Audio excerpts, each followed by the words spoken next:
자, 이번 시간은요, 교재 34페이지입니다. 인문적 특성 용병과 세중에서 두 번째, 병합분할의 가능성입니다. 자, 동그라미 2번 보시면요, 병합분할의 가능성은 토지는 인간의 편에 따라서 얼마든지 합병도 가능하고 분할도 가능하잖아요. 그래서, 자, 니은번 파생 특징 바로 내려갑니다. 자, 병합분할의 가능성은 자, 12번을 집중합니다. 12번. 12번 보시면 규모의 경제 밑줄, 그리고 폴로테이지 현상도 밑줄. 자, 그러면 첫 번째, 폴로테이지는 쉬운 용어입니다. 폴로테이지 한다는 것은 합병하다, 병합하는 것을 폴로테이지 한다라고 불러요. 쉽게 넘어가시면 되고요. 다음에 규모의 경제. 이 단어는요, 이제는 더러더러 출제가 되기 때문에 용어를 꼭 알아야 됩니다. 그러면 규모의 경제하게 되면 여러분들은 강의 노트를 보시면 돼요. 강의 노트. 규모의 경제가 나옵니다.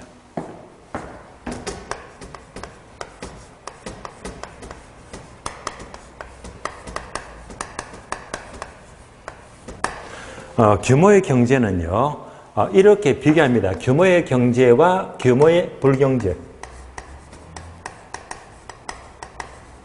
두 단어를 각각 비교합니다. 그러면 키워드가 네모가 되어 있죠.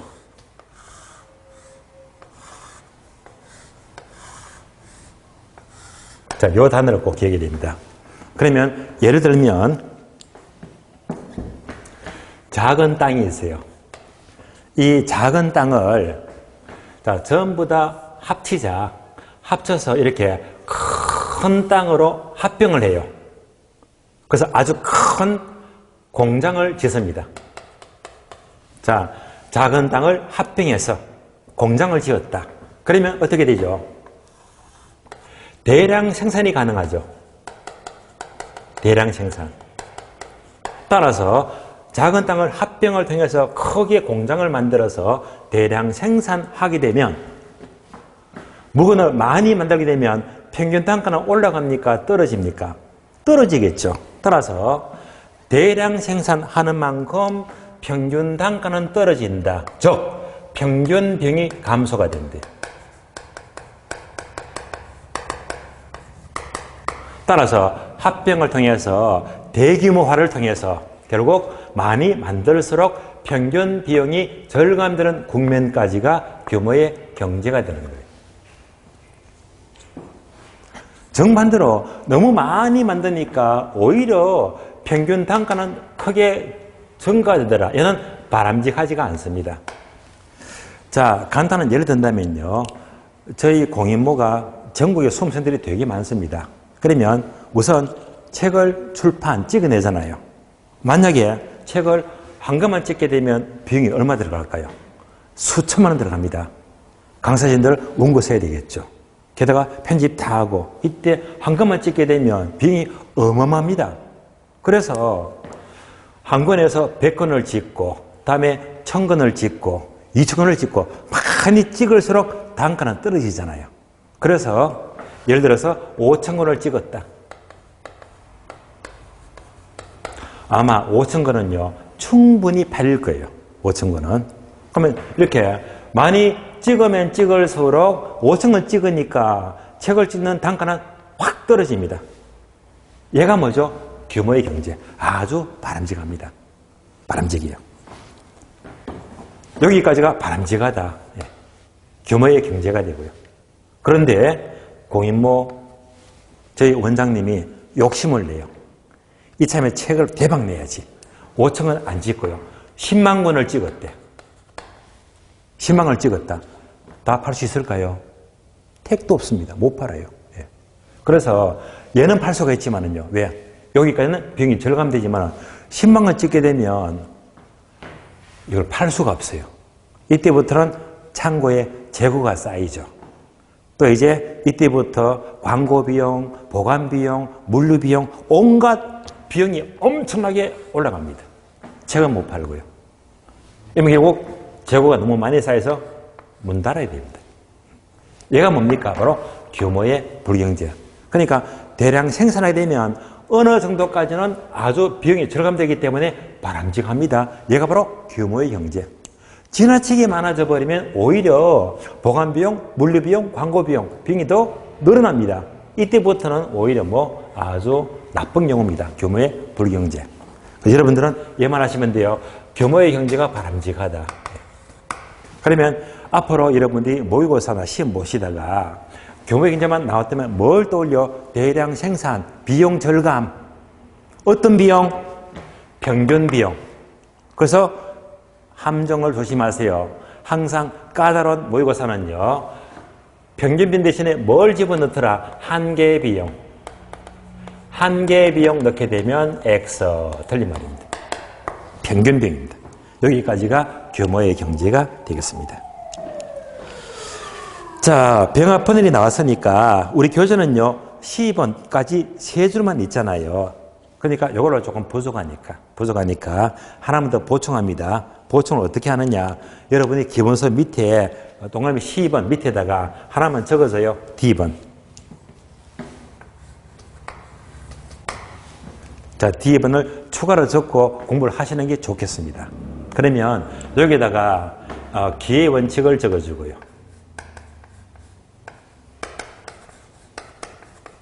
또 화살표 하고요. 한정 가격 적어줍니다.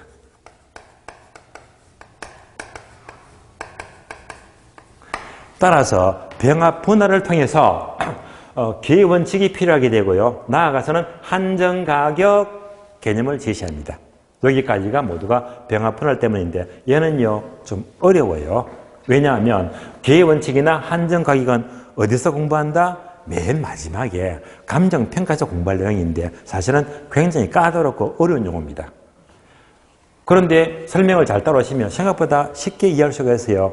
지금부터 설명을 드리겠습니다. 설명을 드리자면 먼저 기회 원칙부터 설명을 드리겠는데요. 예를 들면 도로가 있습니다.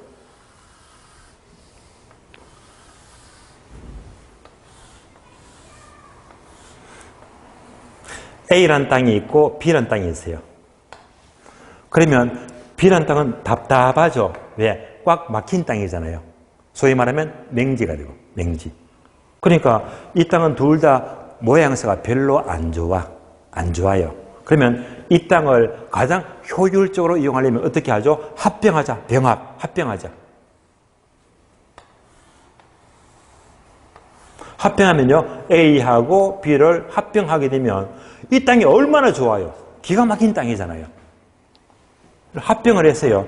이러면 이제 이 땅은 최유효형이 되겠네. 따라서 최유효형이 되기 위해서 합병을 하더니 말입니다. 자, 그러면 이제 얘는 뭐죠? 합병 전 토지. 얘는요, 합병 후 토지가 돼요. 뭘까요? 합병 전 토지를 보게 되면 A 땅은 땅이 괜찮죠? 3억 잡을게. B 땅은 맹지죠. 값이 뚝 떨어져요. 2억 잡을게. 합해서 얼마? 5억입니다. 그러면 합병을 하게 되면 가치가 더 커지니까 5억만 되겠어요? 5억 플러스 알파가 되겠어요? 당연히 5억 플러스 알파. 땅값이 올라갑니다. 그래서 한 6억 잡을게요. 전체 가치가 6억이 되었습니다. 그러면 합병 전 땅값보다 가치가 얼마 더 늘어났습니까? 1억이죠, 1억. 가치가 1억 더 늘어났다. 가치가 1억이 늘어났다. 합병을 통해서. 이때 가치가 1억이 늘어났다. 얘를요, 순정가액이라고 부르죠. 순정가액. 순수한 가치 증가분입니다. 순정가액이 1억이 늘어났다. 그러니까 이제 합병을 통해서 가치가 이만큼 늘어났잖아요. 그럼 이제 이때 1억이 가치는요. 자, 비교합니다. 자, A. 전체의 가치가 1억이 늘어난 것은 A만이 기여했다? 아니죠. B만이 기여했다? 아니잖아요. 그러니까 전체 가치가 1억이 늘어난 것은 A도 기여했고 B도 기여해서 서로 어울려서 1억을 만든 거잖아요. 얘가 바로 기회 원칙입니다. 그러니까 기회 원칙은 부선의 각 A라는 부분과 B라는 부분에 서로 어울려서 전체 가치를 이만큼 증가시키더라. 얘가 바로 기회 원칙입니다. 그러면 좀 더 풀어서 볼까요? A가 얼마 기여했느냐, B가 얼마 기여했느냐. 다시 말하면 얘가 바로 기여도 금액입니다.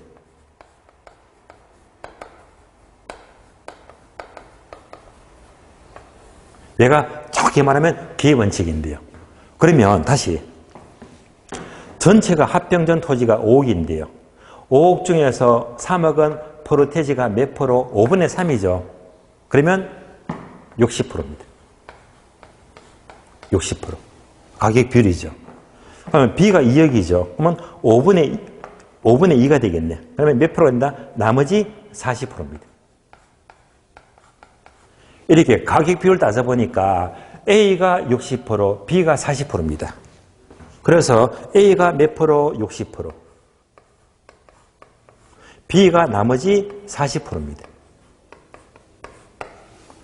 그러면 마찬가지로 가치가 늘어난 순정가액 1억 중에서 60%가 A 몫이 되면 얼마가 된다? 6천만 원. B가 40%죠, 나머지. 그러면 얼마가 된다? 4천만 원입니다. 얘가 바로 기회 원칙입니다. 그래서 A가 6천만 원 기여했고 60%, B가 4천만 원 40% 기여해서 전체 가치를 1억을 더 증가를 시켰잖아요. 여기까지가 바로 기회 원칙입니다. 따라서 기회 원칙은 분선의 각 부분들이 전체를 크게 기여하더라, 증가시킨대요. 무엇을 통해서? 합병을 통해서. 합병. 자, 기회 원칙 이해하셨죠? 다음에 한정가격 넘어갑니다. 한정가격. 한정가격은 무엇을 말하느냐? 자, 다시 합병전 토지를 보면서 비교 보니까 A가 답답합니까? B가 답답합니까? 당연히 B가 답답하지. 왜? 맹지니까. 통로가 없잖아요. 그래서 이제 B는 A한테 제안합니다. 야, A야, 너 땅 내한테 팔 수가 없니? 예. 만약에 팔게 되면 너 땅값 3억 하니까 여기다가 웃돈 1,000만 원 얹어줄게. 1,000만 원. 1,000만 원 더 주겠대요. 그럼 여러분이면 팔아요, 안 팔아요? 안 팔죠. 왜? 뭔가 배분이 적잖아요. 안 팔아요. 그럼 이제 다음 가치가 또 올라갑니다. 2천만 원 더 줄게. 판다, 안 판다? 안 팔아. 왜? 여전히 적으니까. 그래서 계속 올라갑니다. 3천 줄게, 4천 줄게, 5천만 원 줄게, 6천 줄게. 오! 6천. 네. 여기다가 6천만 원 줄게. 이러니까 이제 뭔가 느낌이 좋죠. 적정한 기여도잖아요. 적정한 배분이잖아요. 그래서 3억 6천에서 드디어 매매가 된다. A는 팔아요. 요 가격이 무슨 가격? 한정가격입니다. 이때 A의 한정가격은 3억 6천이 되는 거예요. 왜? 합병하게 되면 A의 기여도가 6천이 된다고 했잖아요. 이만큼 웃돈 주니까 항상 A하고 B에게만 한정적으로 성립되는 가격입니다. 따라서 이때 가격은 바로 3억 6천이 한 A의 한정가격이 되고요. 그럼 당연히 B도 한정가격이 있죠. B도 가치가 늘어나잖아요. B의 경우는 이제 기여도가 얼마라고 했지? 4천이죠. 그러니까 여기다가 4천만 원 합하게 되면 B의 한정가격은 2억 4천이 되겠네요. 그래서 합해서 전체 가치가 6억이 된다. 여기까지가 한정가격입니다. 만약 A가요 6천만 원 준다고 해도 안 팔겠대. 욕심이 많습니다. 이럴 수도 있잖아요. 그럼 어떡합니까? B는 또 땅값 돌려야 됩니다. 7천만 원 줄게. 안 팔아. 8천 줄게. 안 팔아. 계속 안 파는 거예요. 그럼 이제 B가 주시는 최대한의 금액은 얼마가 될까요? 얼마? 1억. 이거 다 주면 되겠네. 그래서 자 1억 더 줄게. 더 주면 손해잖아요. 그래서 2억을 전부 다 주겠대. 전부 다. 그럼 얼마가 되죠? 4억이죠. A가 줄 수 있는 최대한의 가격은 4억입니다. 얘가 바로 상한가죠. 상한가. 다시 말하면 상한가격입니다. 상한가격. 더 주면 B는 손해보는 거예요. 예. 그래서 이제 상한가격까지도 개념은 연결이 되는데 우리는 여러분들은요 한정가격까지만 아시면 되겠습니다. 대개 상한가격은 소위 말하는 여러분들이 실무에서는 알박기 아시죠? 알박기 할 때 많이 받으려고 하잖아요. 악착같이 고집부리잖아요.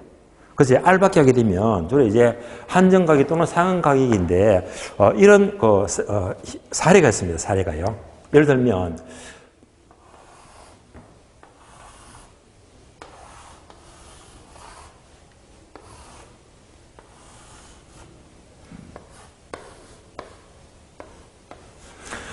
자, 땅들이 아주 많은데요. 이 전부 다 용역 작업을 해서 여기다가 아파트를 짓겠대. 이럴 수 있잖아요. 그럼 소위 A라는 땅이 있고 B라는 땅이 있고 C라는 땅이 있고 D라는 땅이 있다. 자, 1번, 2번, 3번, 4번. 이때 용역 작업하게 되면 어떤 소유자가 끝까지 고집 부릴까요? 바로 4번이죠. 이 땅. 이 땅을 안 팔면 아파트를 지을 수가 없잖아요. 그래, 이런 땅이 알박기가 최고 좋아요. 그래서 그 당시에 좀 오래됐지만은요, 이때 소유자가 땅값이 1억짜리인데요.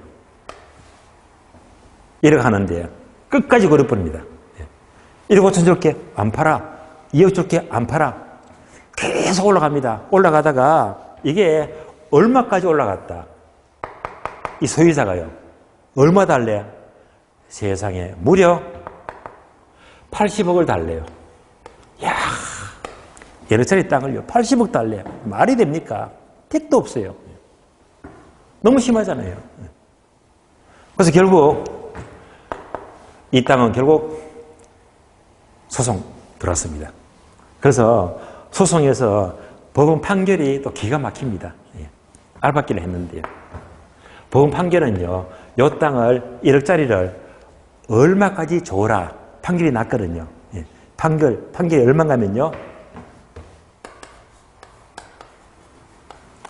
4억을 주세요가 아니고요, 34억을 주래요. 세상에 1억짜리를.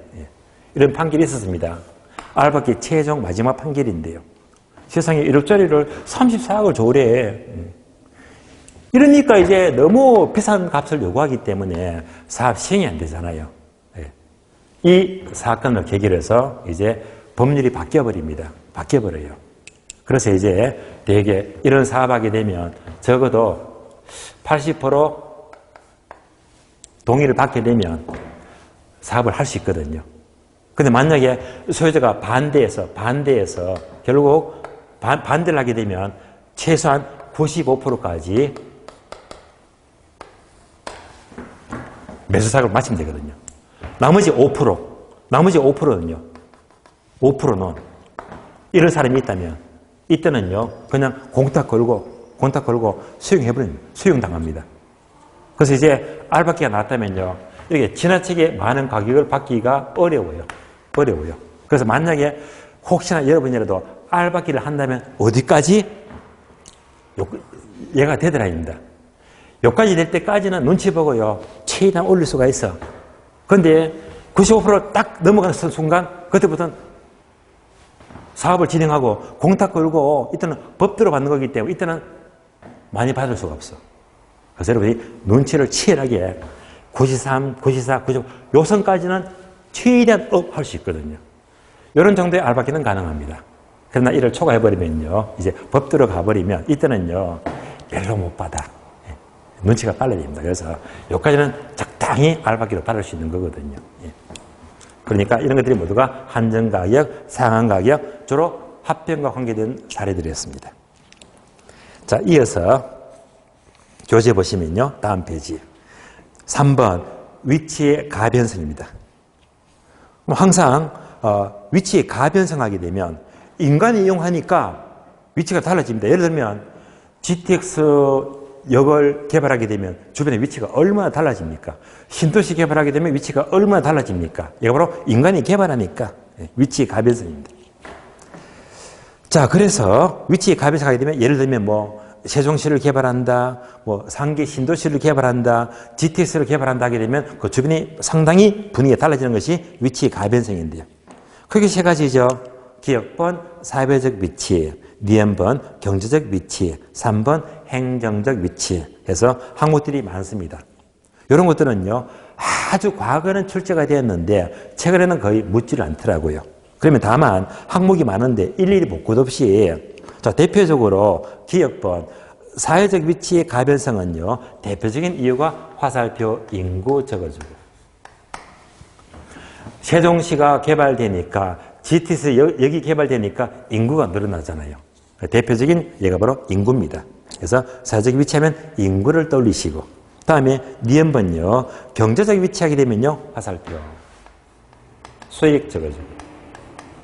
그러니까 개발되면 주변에 도로나 철도가 좋아지잖아요. 그러면 땅값 올라가죠. 수익이 좋아지는 거예요. 이게 수익이 좋아진다 이런 것들이 모두가 경제적 위치가 되겠고요.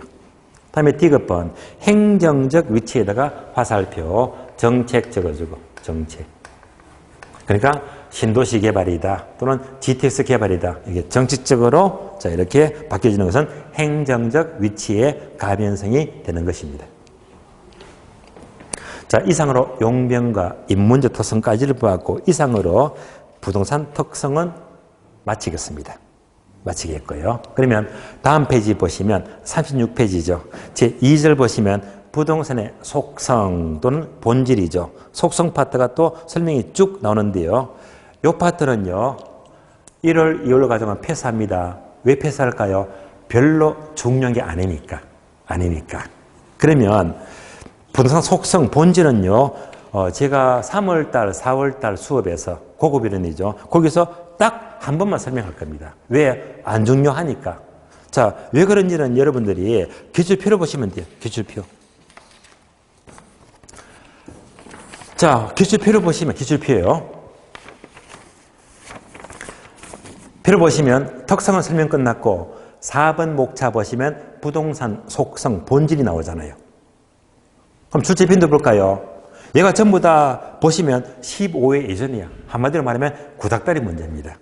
첫 번째 까만 세모 부산은 본질이 9회 때 나왔고 다음에 사회성 공공성 10회 때 접근성 7, 11회, 13회 거리 개념이 1회 때 공간성 2회, 3회, 13회, 16회, 18회 환경성 3회, 8회, 12 인건적의 수명 사이클 1회, 8회, 9, 10회, 11, 12회 토지자본 9회. 그러니까 이것의 공통점은요. 전부가 주로 15회 이전에 나왔더라. 이런 과정을 매달마다 설명하면 비효율적입니다. 그래서 속성은요. 언제 3월, 4월달, 3월달에 딱 한 번만 설명하고요. 다음부터 설명 안 합니다. 왜? 덜 중요하니까. 패스합니다. 자, 그러면 자, 특성 모두 끝났으니까 일단 여러분들이 지문 자료 있죠. 지문 자료 문제 한 문제만 연습해 보고요. 다음 단원 넘어갑니다. 그러면 자, 프린터 중에서 기본 다지기 확인 학습 지문 자료 있죠. 자, 문제를 보시면요. 1번부터 뒷페이지가 13번까지 나옵니다. 해설이 다 됐기 때문에 여러분들이 항상 복습으로 활용하시고요. 그러면 자, 문제 9번 정도 확인하게요. 9번 문제 보시면 부동산 특성으로 인해 발생된 특징에 대한 설명 중에서 괄호 안에 들어갈 내용으로 옳은 것은 괄호가 4개 나옵니다. 언제 나왔죠? 22회. 자, 지문 볼까요? 괄호 기역은 활동을 국지화, 지역적으로 특화시킨다. 자, 국지화, 지역화하게 되면 무엇이지? 부동산. 니은번은 소유이익과 사용이익으로 분리가 된다. 소유이익과 이용이익은요. 가격과 임대차, 임료라고 했죠. 이것은 바로 영속성 때문이죠. 영속성. 그리고 D급번은 최유형의 성립 근거가 된다. 최유형은 무엇 때문에? 용도가 다양하니까 여러 개 용도가 있는데 최사의 용도를 선택하자. 바로 용도의 다양성입니다. 리얼버는 대상 부동산과 다른 부동산의 비교를 어렵게 하면서 대체 관계가 제약이 된다. 바로 개별성이죠. 그래서 정답은 1번이 되겠습니다. 자, 그리고 지금 자료가 뭐죠? 기본다지기 지문이잖아요. 이 자료는 여러분이 복습하는데 필요한 자료지요. 그런데 이 자료를요, 절대 자꾸 모으지는 마세요. 자료. 자, 되게 공부 잘한다 못한다가 두 가지인데요. 자료를 잘 모으는 사람이 있고 자료를 안 모으는 사람이 있어요. 자료를 안 모으는 사람들은요, 바로 오늘 공부하고 버려버리거든요. 이런 사람이 공부를 잘한 사람입니다. 그래서 지금 학교는 지문 연습은 절대 모으지 마세요. 오늘 공부하고 복습하고 정리하고 그냥 버려버리세요. 그러면 자료를 자꾸 모으게 되면요, 언제 보겠습니까? 그러니까 여러분들이 공부하시다가 자료를 잔뜩 모은 사람은 공부를 못하는 사람이야. 절대 그 사람하고 어울리면 안 돼요. 자료는 그때그때 정리하고 일단 정리하고 버리는 게 훨씬 더 좋은 거거든요. 그래서 1년 동안의 지문 자료는요, 그날 복습하고 그리고 던져버리세요. 모은다고 해서 절대 도움될 거 아니거든요. 예. 자, 교재 봅니다. 다음 차트가요, 51페이지입니다. 자, 51페이지 보시면 드디어 강론이죠. 부동산 경제론 중에서도 특히 중요한 제1절 부동산 수요와 공급 이론입니다. 수요 공급. 자, 그러면요, 수요 공급은 책을 보기 전에요, 기본적으로 얘는 목차 구성이 어떻게 되느냐. 먼저 목차부터 간단히 봅니다. 목차.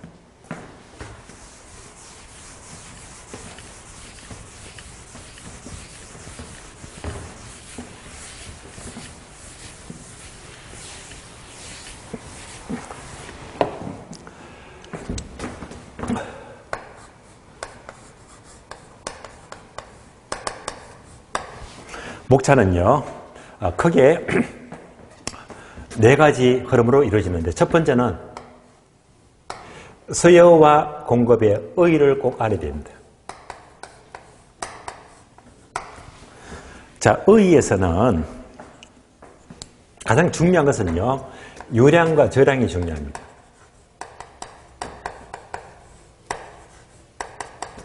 얘가 출제가 많이 되었습니다. 유량과 저량을 정확히 파악하자. 두 번째, 수요와 공급의 결정 요인입니다.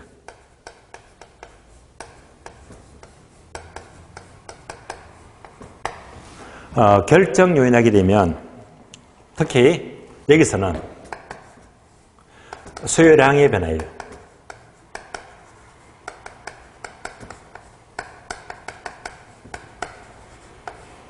그리고 수요의 변화예요.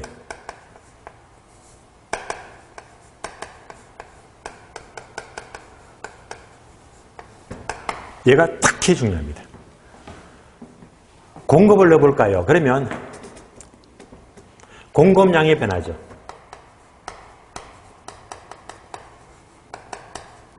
그리고 공급의 변화가 돼요. 그래서 얘만 분명히 아시면 돼요. 그래서 한 문제가 너무너무 잘 나와요. 세 번째가 탄력성입니다. 수요와 공급의 탄력성.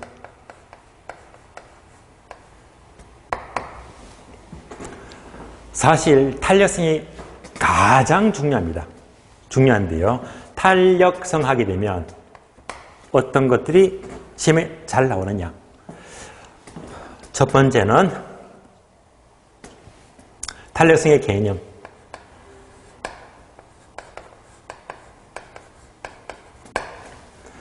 나중에 공부하시면요, 탄력성 논리가 세 가지입니다. 세 가지. 첫 번째가 가격 탄력성, 소득 탄력성, 교차 탄력성입니다. 개념과 아울러서 세 가지 종류를 반드시 알아야 됩니다. 다음에 두 번째가요, 탄력성을 움직이는 요인들, 즉 탄력성의 결정 요인입니다.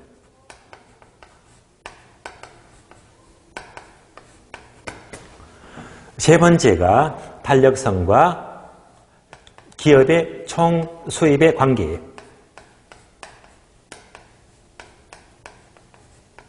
여기까지를 분명히 정리하셔야 되고요. 다음에 네 번째가 중요하죠. 네 번째는 샵 표시죠. 계산 문제. 계산 문제 한 문제가 너무너무 잘 나옵니다. 따라서 탄력성 하게 되면 자, 요 네 가지만 분명히 잘 정리를 하시면 되겠어요. 다음에 네 번째. 마지막으로 균형 가격입니다.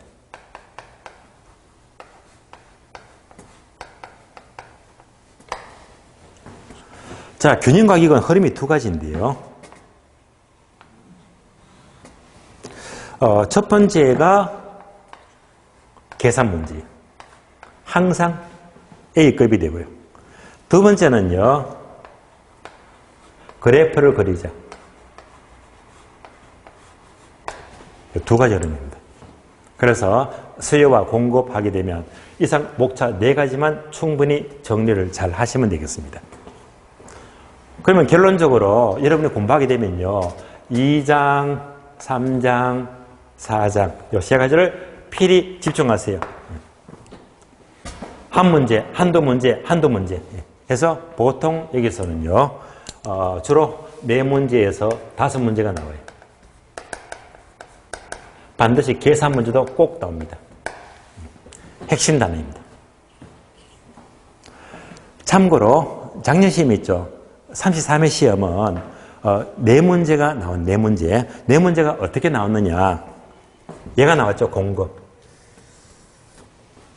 공급 증가 감소.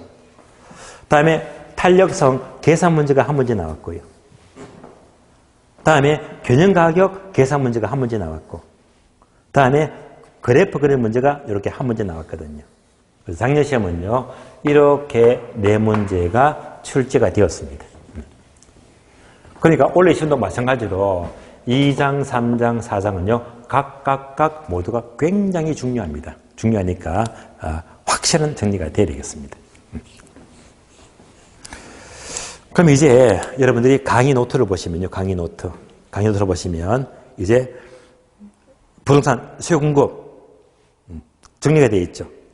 수요 공급입니다.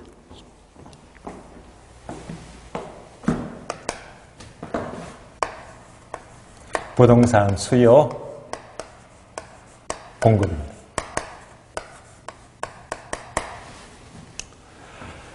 그러면 수요 공급에서 여러분들이 유의할 점은요, 이 그래프 있죠, 그래프. 그래프를 잘 그릴 줄 알아야 됩니다.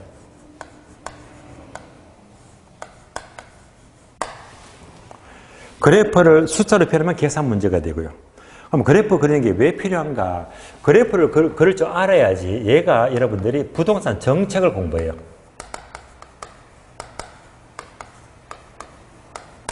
정책을 공부하면 정책에서도 그래프가 꽤 많이 나오거든요. 그래서 정책도 수월하게 공부를 할 수 있거든요. 그래서 일단 수요 공급하게 되면 그래프를 잘 그릴 줄 알자. 이런 점을 유의하시고요. 자, 그래서 먼저 첫 번째 수요.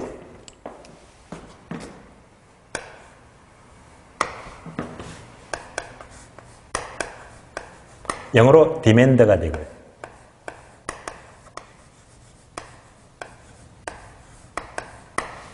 두 번째가 공급입니다.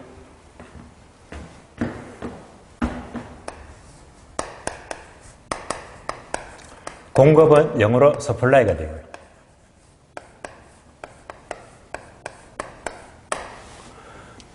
그러면 수요와 공급하게 되면 쉽게 표현하면요, 수요는 사는 것이다. 그걸로 공급은 파는 것이다.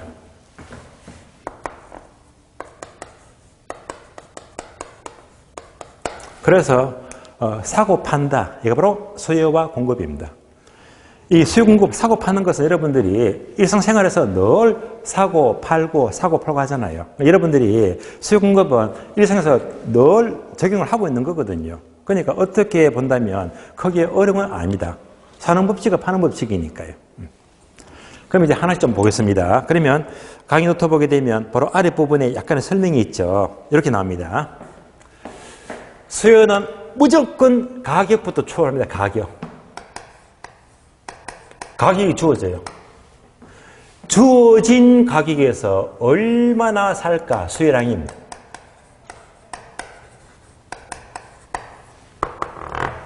이것을 밝히는 것입니다. 그럼 이제 공급도 마찬가지로 무조건 출발은요, 가격입니다. 주어진 가격입니다. 가격이 주어지면 얼마나 팔까, 생산할까, 즉 공급량입니다.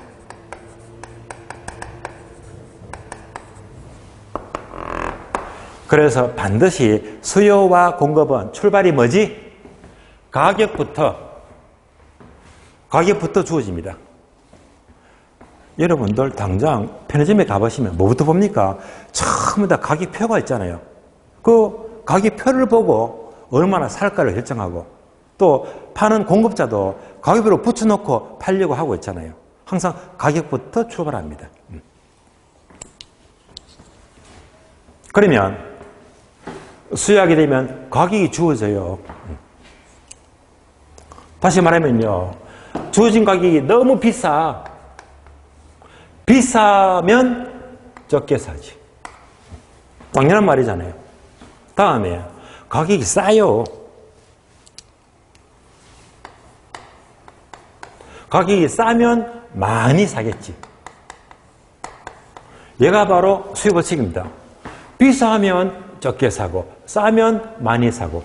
그래서 화살표가 무슨 관계? 반대로 움직이죠. 따라서 수요 법칙은 항상 가격과 수량은요, 반대로 움직이더라. 반비례 법칙입니다.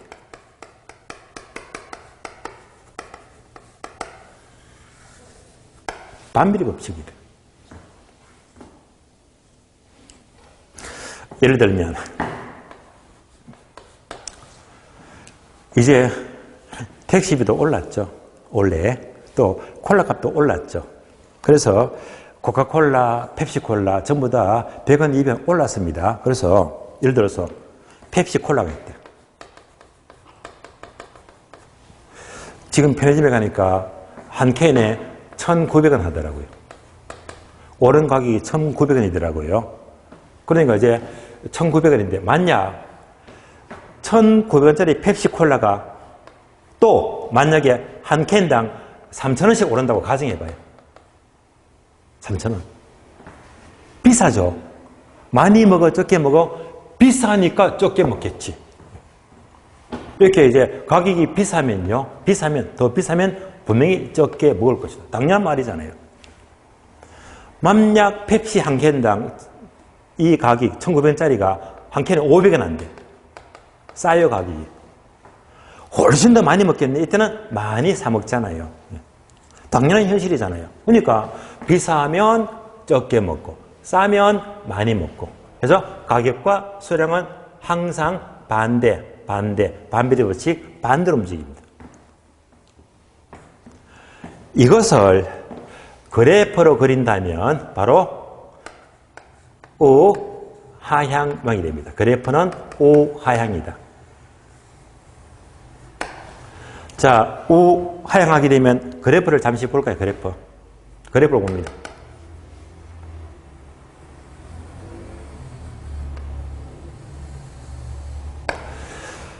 자, 세로축은 가격 P가 되고요. 가로축은 수량 Q가 됩니다.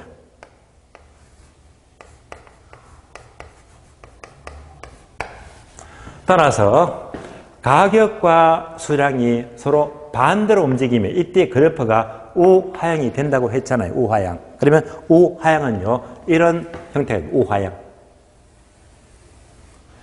오른쪽에서 내려가니까 얘가 바로 수요곡선이 되고요. 얘가 무슨 모양? 우하향입니다. 따라서 우하향하게 되면 이런 그림인데, 예를 들어서 펩시 콜라가 1,900원이다. 콜라 가격이 한 캔에 1,900원 잡을게요. 1,900원.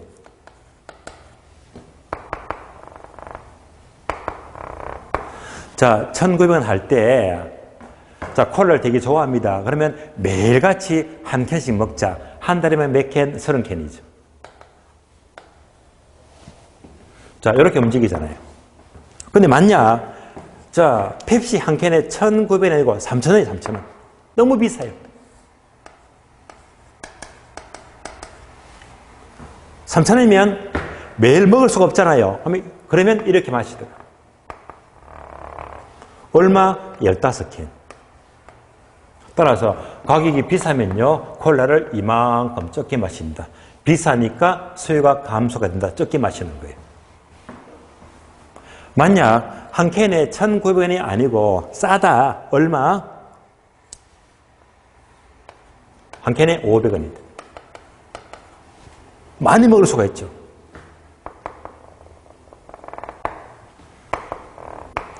이러면 많이 먹자. 40캔을 먹자. 가격이 싸니까 많이 먹더라. 그래서 이제 이런 점들을 모두 이으니까 어떤 모양? 우하향 모양이 됩니다.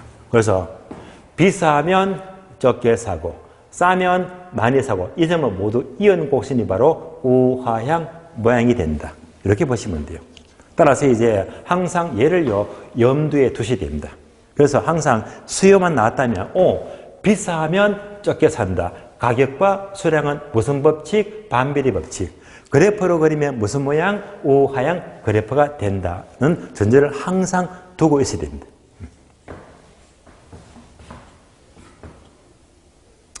이제 공급 넘어가죠. 공급. 자, 공급은요. 가격이 주어져요. 항상 공급은요. 주체가요. 공급자 입장이 돼야 됩니다. 공급자. 그럼 공급자가 되면요. 예를 들면 아파트를 예를 들자. 아파트 공급은 누가 합니까? 아파트 건설은 누가 해요? 건설회사. 그러니까 건설회사가 아파트를 짓는다. 얘가 바로 공급자가 되는 거예요. 그럼 이제 건설회사가 아파트 가격이 자꾸 올라갑니다. 비싸면요. 얼마나 좋아요. 아파트 가격이 오르면요. 아파트 많이 짓자. 공급은 증가된대요.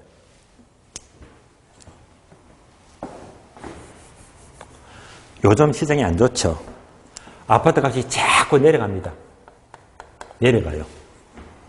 이러면 누가 아파트를 짓겠습니까? 그러면 가격이 내려가니까 공급은 줄어든다. 얘가 바로 공급 법칙입니다. 공급 법칙은요, 공급자 입장, 즉 건설회사 입장에서는요, 가격이 오르면 공급을 증가시키고 가격이 내리면 공급을 감소시킨다. 화살표가 같이 움직이죠. 그래서 비례 법칙입니다.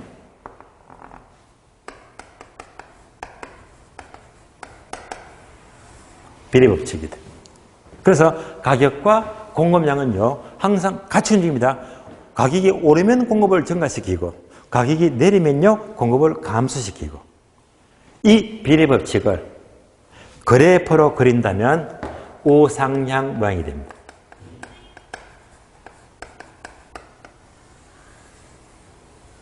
우상향.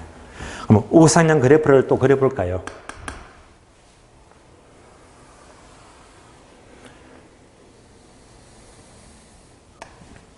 세로축은 가격 P가 되고요. 가로축은 공급량, 수량 Q가 됩니다. 그래서 우상향 그래프는 이런 형태가 되겠네요. 얘가 바로 공급 곡선, 서플라이 곡선, 얘가 바로 우상향입니다.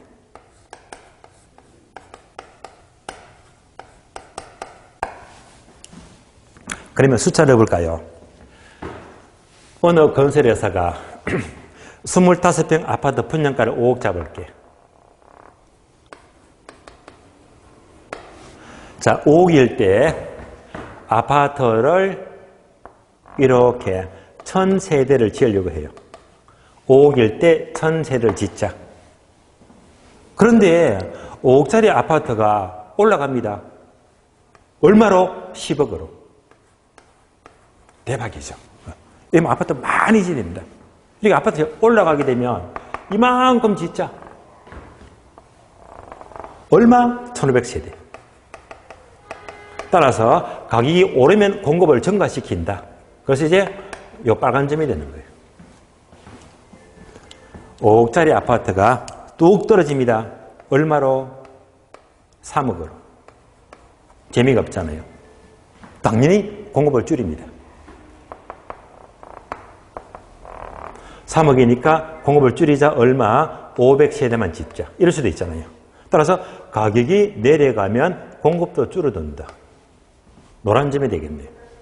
따라서 이 점을 모두 이으니까 어떤 모양? 오상향 모양이 됩니다. 그래서 항상 그래프를 염두에 두세요. 그래서 공급법칙은 항상 가격과 공급량은 같이 움직이더라. 비례 법칙. 그래프는 무슨 모양? 우상향 모양이 됩니다. 그래서 항상 수요 공급이 나왔다면 일상적으로 여러분 다 알고 있는 거잖아요. 수요 법칙은 뭐지?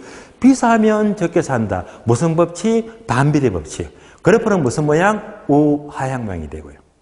공급자는요, 가격이 오르면 많이 팔겠네. 무슨 법칙? 비례 법칙. 그래프는 무슨 모양? 우상향 모양이 되는 거예요. 그래서 항상 수요와 공급은 얘를 먼저 떠올리면서 공부를 출발하는 겁니다. 자, 그래서 이제 강의 노트를 보시면 목차 1번 수요의 의의부터 납니다. 의의부터 볼게요.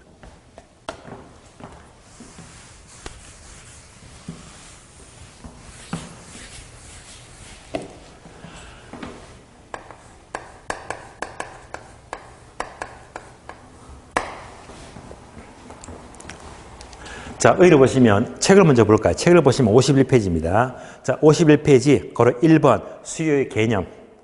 첫 줄부터 보게 되면 수요란 두 줄 밑줄 하세요. 경제 주체가 일정 기간 동안에 재화와 서비스를 구매하고자 하는 욕구 밑줄. 얘를 정리하게 되면 바로 강의 노트 보게 되면 필기가 되어 있죠. 옮겨봅니다.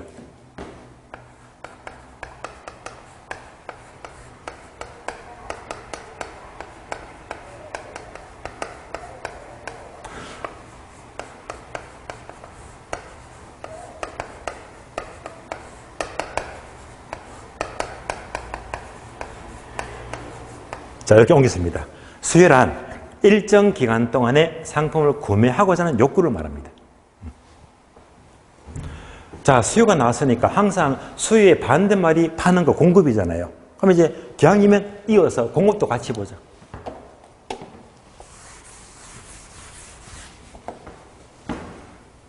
공급의 의의입니다. 강의 노트는 쭉 내려가니까 바로 2번 나오죠. 목차 2번 공급. 그래서 의의를 보게 되면 공급이란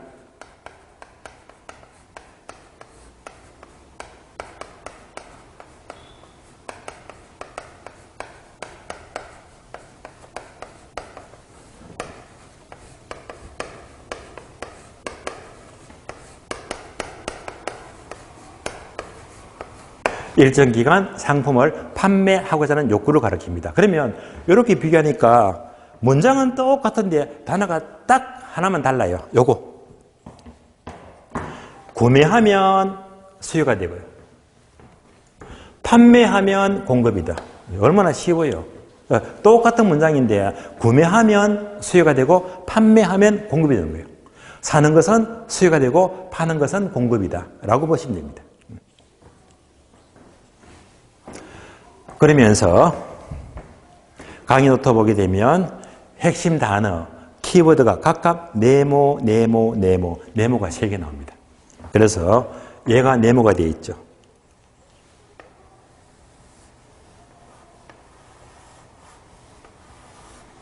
또 얘가 네모가 되어 있죠.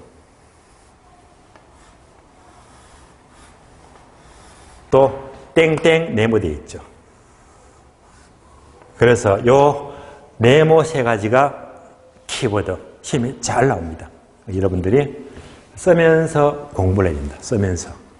그래서 일정 기간이 뭡니까? 얘가 바로 유량 개념이죠. 일정 기간은 유량이다. 그래서 앞에서 유량과 저량은 중요하다고 했잖아요. 다음에 구매하고자 하는 것은 사전적 개념이다. 그리고 땡땡. 자, 이것을 또 줄여서 정리하자면 유효수요가 돼요. 유효수요이다. 따라서 수요의 의의에서는 핵심 단어가 뭐지? 유량 개념, 사전적 개념, 유효수요. 이 단어가 중요하거든요. 그래서 이 단어에 대한 상세한 설명은 쉬었다가 다음 시간에 설명을 드리겠습니다.